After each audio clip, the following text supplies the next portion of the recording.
Well, welcome aboard for another beautiful evening at the Sanctuary for Independent Media. Good to see you here. We're really happy to have back here in Troy one of our own, Penny Lane. I'm going to avoid all the bad Penny jokes and all that kind of stuff because that's not what we're all about here. This is not a comedy venue, okay? I don't know how many of you remember, did we decide whether your film was the first film we showed here? The Abortion Diaries back in 1900 and, no, it was 2006, right? 5? And then also the Mame Faye documentary, Sitting on a Million. So it's really great to have Penny back here again, especially since she was really one of the prime motivators for us taking on the Sanctuary Project in the first place. And she was really great to have around, and it's been sad to have her away, but she's been doing such great stuff while she's been away. It would seem selfish to bemoan that. So it's going to be a great evening here. We're going to see a film that I guess is it going to be on CNN in the fall? In August, and then also theatrical distribution not far behind. So it's really great to have the filmmaker with us tonight. Penny Lane, you want to tell us a little bit about the film before we get going?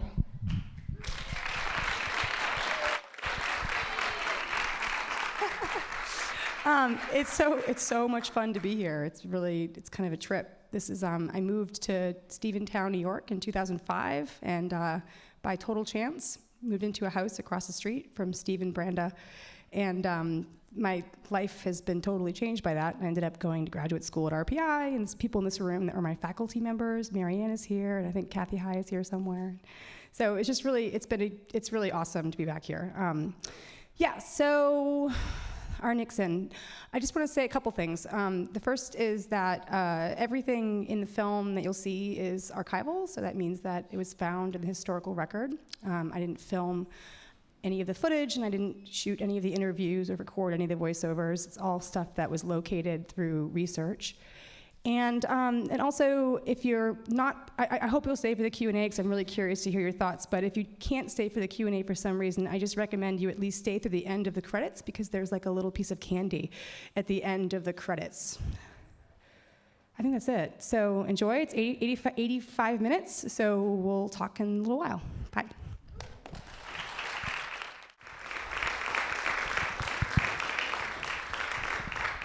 Hi. I hope that was at least somewhat different than you thought it would be. So there's a microphone over there, and because they're recording this, they asked me to ask you to go up there to ask your questions, and if you want to get in a line, you can do that too. So that'll be awkward for everyone. I'm not going to call on you. You're going to have to do that. I'll just talk a little bit about how the project got started, because people often like to know. So in 2010, I met a guy named Brian Fry at the Flaherty Film Seminar, and within a couple hours of meeting him, he mentioned that he had heard about these Super 8 home movies that you just saw, and they were kind of a little bit legendary in the film archival world, or like the preservation world. Everyone knew they existed, but no one had really seen them, and they were kind of like this cool found footage holy grail thing. Anyway, the reason no one had ever seen them was not that they were being suppressed. They had been confiscated, as you learned at the beginning of the film, and they were made public domain. But the National Archives didn't have the budget or the, will to preserve the material and then make it accessible to the public, right? So they were sitting in cold storage, but no one had ever paid to have a transfer made to make them seeable and viewable by the public. So at some point, Brian said he wanted to make a film with this, and he kept saying he was going to do this film.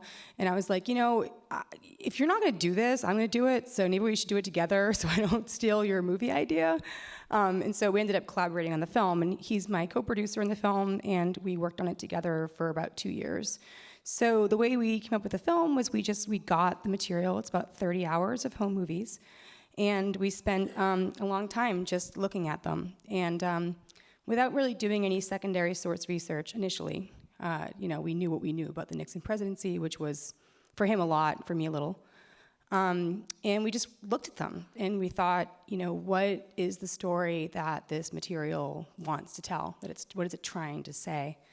And it seemed really clear to us that this was the only film, we didn't know how it would come out in the end, but that this idea of the story, that it would be about the men holding the cameras and not as much about Nixon, we knew right away that that would be that would be the case, and we knew right away that the home movies represented kind of this like Kodachrome, innocent world before Watergate. And that from their perspective, it would be quite wistful, almost and painful to look at these images because you can see their kind of hopefulness and their idealism and their naivete. And there was so much irony in the material that we had to actually fight it. We really had to push back against kind of a ha-ha, they're so dumb, they don't know the future feeling, because they didn't, and I don't either, and I hope you don't judge me for that. So there's a lot of things you can judge them for, but not knowing the future is really not one of them. So I developed we both developed a really strong sense of identification with them, in a sense. I mean, always with a big amount of distance. I don't have much in common with H.R. Haldeman. But the interesting artistic challenge became, first, learning to put myself in their shoes, and then second, finding creative ways to let you do the same without having to read hundreds of books and things that I did, right? Like years of research.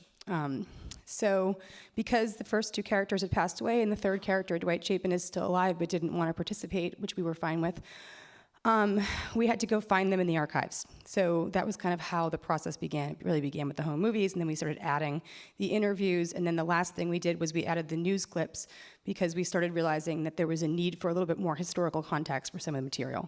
The early audiences we showed it to didn't know why China was a big deal, so we had to have, I didn't either, to be honest. I was like, why are they filming so much in China? There's like 10 hours of footage in China. Oh, right, it's a really big deal. So we started adding news mostly for that. But then the news footage also became kind of a point-counterpoint mechanism in the film, so that at the beginning of the film, the story that the news is telling and the story that they're telling themselves is pretty similar, and then that starts to break apart halfway through the film.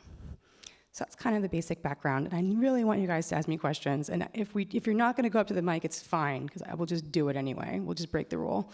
But I really think you can do it. Kathy's going to show you how it's done. Thanks, Kathy. Thank you. This is really a tour de force, and it's really an incredibly great film. So thank you for bringing it here and for your work. I actually have two questions. The first one is, if you could talk a little bit about the soundtrack, because it's really a surreal film. I mean, the events were anyway, but like how you drive the film through the soundtrack is really incredibly well designed. And I wondered if you could talk about that, how that came together, and then also my other question is how other audiences outside of this country react to it, and also maybe just from traveling around this country. Sure. Thanks. So the sound, yeah, you're right. The sound was a big part of the process of making the film. The first thing that we started working with were, of course, the White House tapes. And you heard a lot of them. And I'm hoping that I'm right, that you haven't heard a lot of the ones that we play. There's 4,000 hours of White House tapes. It's actually totally mind-blowing to me that of 40 years of Nixon films that we've heard so little of them. People think they've heard them, but they've really just heard the same 10 clips, that made him resign. They were kind of a big deal, those clips. But, it's been 40 years and there's 4,000 hours. So we started playing with that. And we realized right away, too, that the Super 8 home movies, they're silent. And people think they have this idea that home movies are so intimate, and they're not. They're actually totally distant. You don't know what you're looking at. You don't know who the people are. There's no sound. You don't know where you are. And so the experience of looking at someone else's home movies is not as intimate as people tend to assume that it is. It's actually really weird and distant. So we realized early that the White House tapes were actually really intimate and bring you really close, like you feel like you're in the room with them in a way that the home movies couldn't. So we started working with those.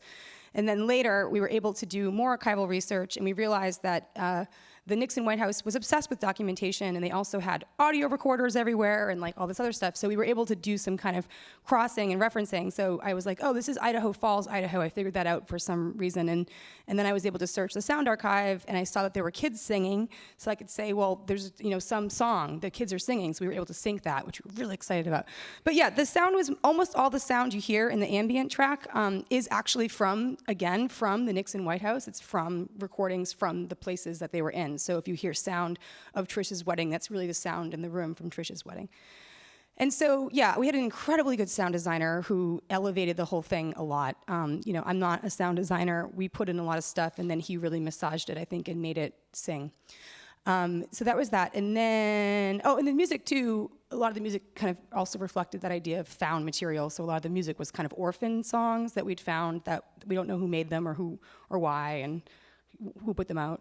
The responses have been interesting. So it premiered, world premiere at Rotterdam, so that was cool. And people respond the same way. It's kind of surprising, to be honest. I was like, was the international audience going to have the same response? And it's been pretty similar. And also traveling around the country, I was in Austin, Texas, and Atlanta, Ann Arbor. Most recently, where was I? Canada. I was in Toronto, Seattle, and so it's been pretty. I can't really say that there's anything specific that's been different about different audiences. Every audience is different, and they laugh at different things, and they might. Some audience might laugh kind of really loudly at something that other audiences might just kind of chuckle at. That's just sort of normal, though. But yeah, people have responded really well to it. We didn't know. I didn't know if people would get really angry about the movie, because in a sense, it's not, we have so much distance from Nixon as the filmmakers, and a lot of our audiences don't. They still feel in their stomach, like, deeply about these issues that for me are very distant and abstract and like more interesting intellectually, but are not emotionally like fraught. So I expected a little bit more sort of acrimony, I guess, but people have been pretty nice. Maybe they're just saving it for CNN, I don't know. Feel free to let me know if you hated it. Thanks. Hi, I thought it was great. And one of the things you mentioned, yes, because of the difference in ages of your audience, and I'm one who was an adult already when Nixon resigned. And I do think what's great about the film is that you do get to see these people as human beings, even if, you see some of their conniving nature. When the whole thing was happening, really, just like any political figure, they're symbols more than anything. So I thought this was interesting to show how they were as people to some extent. And I had a question too, because it was interesting. I had the impression that both Haldeman and Chapin, especially Chapin, who was Segretti's friend, they were clearly guilty in my mind of the whole Watergate thing. And did you think that they actually convinced themselves and they weren't just lying to the public, they were lying to themselves? Convinced themselves that they were innocent, in a sense? Is that what you mean? Yeah. And do you leave Ehrlichman out of that on purpose, or are you just thinking about them specifically, or do you see him differently? I'm just curious. I'm not sure. Yeah, it's okay. Well, it's fine. So, so Watergate is, like, as you all know, probably kind of a black hole of a subject. Yeah. And, it means a lot of different things. It's like, right, it's like, it's Segretti, it's the break-in, it's the wiretapping, it's the cover-up, it's the tapes. Like, there's a lot of parts to Watergate. Right. And so it's really difficult to give a short answer. I think that we have a tendency to, so I'll answer your question two different ways. First, everyone convinces themselves that everything they're doing is the best they can do at the time. It's very difficult, so I'm not sure everyone does it all the time, but I'm sure that that's definitely part of it. I think that it's also true that, as you said, you see these people kind of more as symbols than as people. Mm-hmm. And I think that with an incredibly complicated topic as big as Watergate, which is so many different things, it's certainly true that Haldeman knew A, B, and C, but he didn't know D, E, F, and and Ehrlichman was the same, and Ehrlichman didn't know what Haldeman knew, and Haldeman didn't know what Chapin was doing, and it was a really complex mechanism. And so after having read about Watergate for a long time, I kind of came to the conclusion that we read it as this kind of top-down conspiracy where everyone must be marching in lockstep, but that, Occam's razor would suggest that it's more of a giant mess. That, so Ehrlichman's pissed because he thinks, well, I don't only did this because Nixon told me to. And Haldeman's pissed because he's like, well, we did these things, but they weren't really wrong in the context. And then Chapin's just totally confused. Right. I thought Ehrlichman came across as the best of them because he kind of had some reflection afterwards. And I remember even thinking that at the time, but it came through here as well. And Haldeman and Chapin, I just got the impression, especially seeing Chapin as an old man, still just saying, all emotional, I did everything I could that, so I thought that was interesting. And the other thing I wondered about, I was really curious because it is true that Daniel Ellsberg was everyone's hero at the time. And some people's hero, some people's not hero. Yeah, the hero of the type some of audience here. Maybe you guys. So yeah, and somebody, and I can't even remember who said it. Oh, it was Kissinger, I think, who said he actually was in Vietnam and drove around shooting at everybody who wore black, assuming they were a peasant and therefore Viet Cong, I guess. And I never knew that. Do you think that was true? Yeah, but we don't even know. I have no idea if it's true. And I'm so glad someone finally responded to that, because we put it in there and we were like, hello, this is like so heavy. And no one in all the audience. Was that true? I was shocked. I don't know if it's true. What I think is interesting about that quote is we put it in there knowing it would be upsetting to certain people or to everyone or not. But also because it comes from a White House taped conversation that you've all heard a million times. It's the one where Nixon says, blow the safe, get the file. It's like the one that proves he said something like, go get the dirt on Ellsberg, which is why Ehrlichman went to prison. So it's right before that. And I've always thought it was really interesting that, again, all these years, there's this really salacious and potentially correct or incorrect. I mean, I don't have any information about that. And I'm like waiting for someone to respond to it who has more information. But I thought it was a really intense accusation. And I've never heard it before. So we were intrigued. We basically were just like flagging anything we'd never heard before. That was like a basic work in progress process for us. You know, oh, I haven't heard that before. Like put it in the maybe pile. Yeah. But yeah, I don't know. I don't know. I loved Ellsberg's place in this film, though. Okay, well, thank Thank you. Thank you, Penny. That was brilliant. It was wonderful. It really stirred up a lot of emotion, living through all those years. Sorry. And I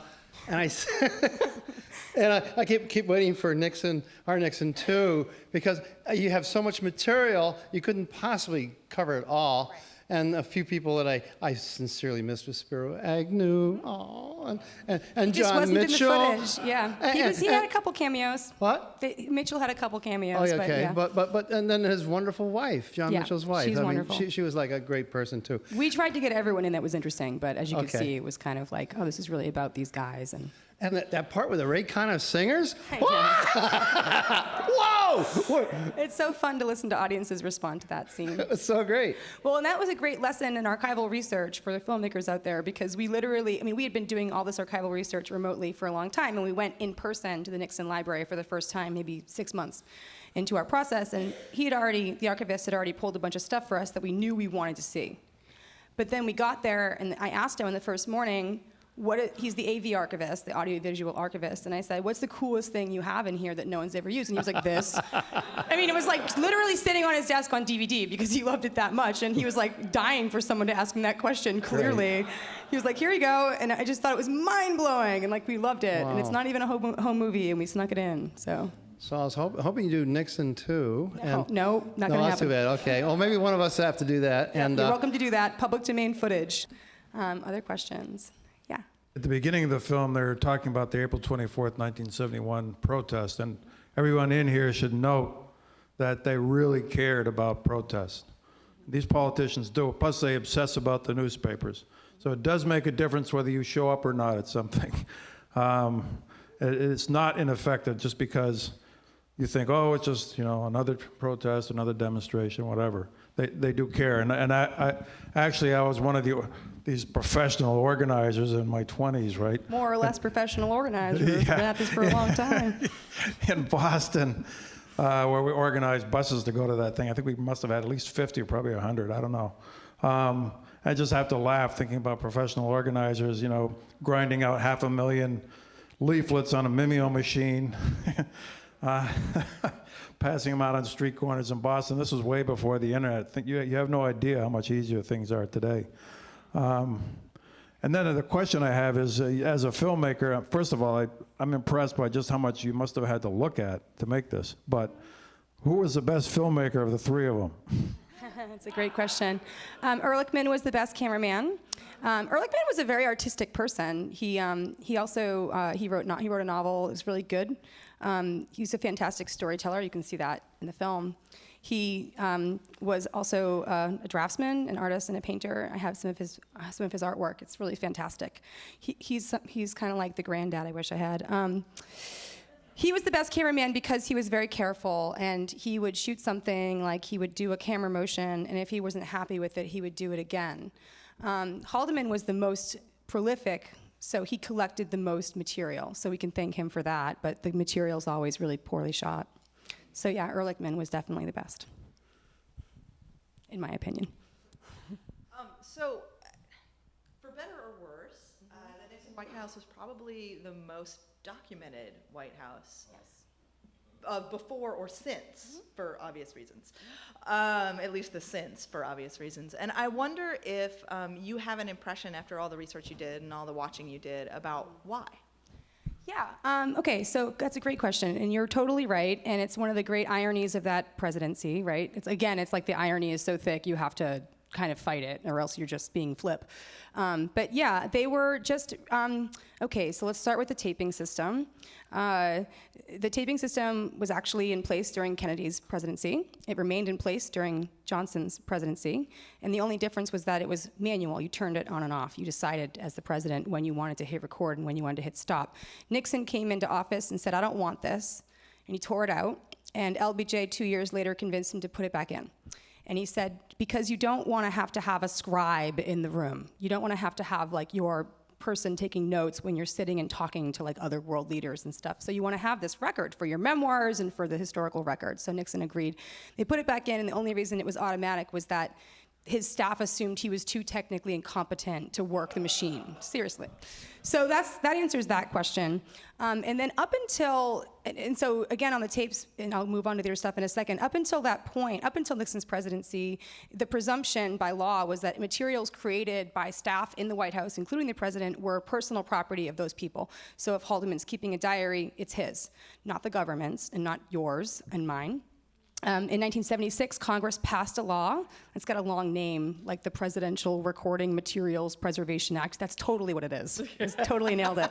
I've never gotten that right in one go.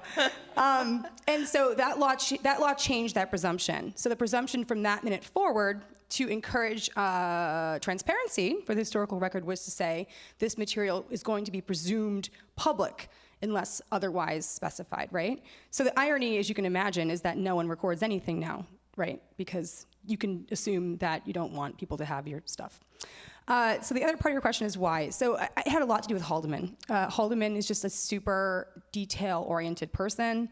He loved records. He loved organizing records. He liked alphabetizing them. He liked spending an inordinate amount of times like creating them. He kept an audio diary every single day of his time in the White House. He also kept a written diary every single day of his time in the White House.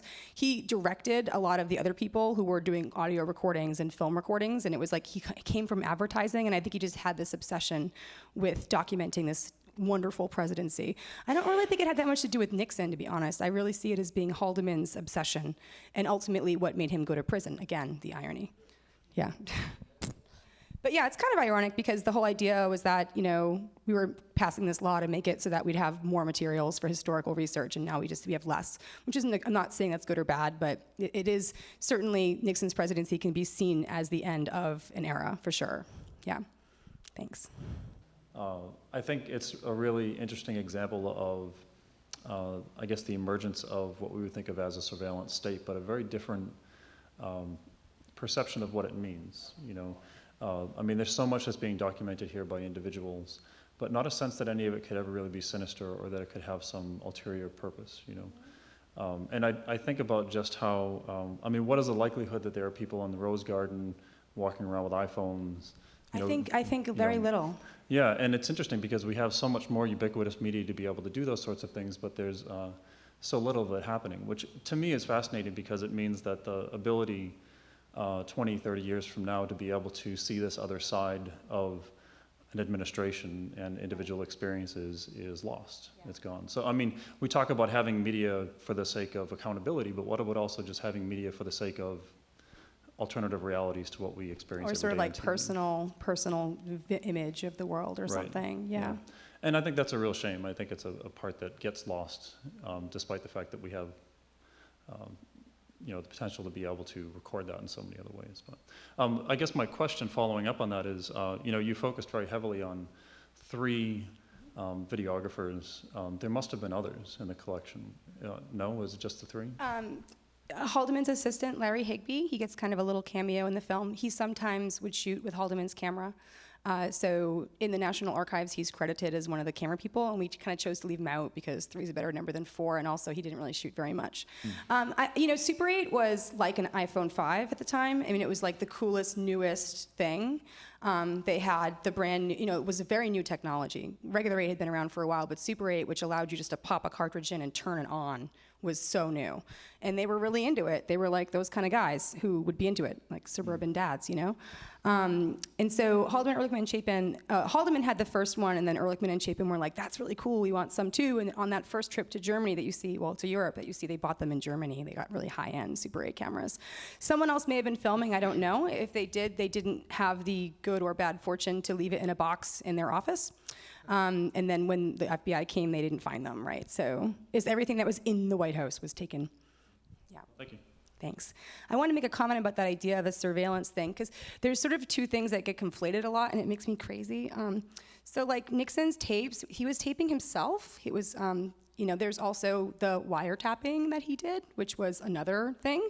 But people often conflate those two things, and they're really different. I mean, the Nixon tapes were literally, he was wearing a transponder, and wherever he went, the recording system was turned on. He wasn't recording you in a room over there, just to see what you were saying. It was really about creating a record for his memoirs.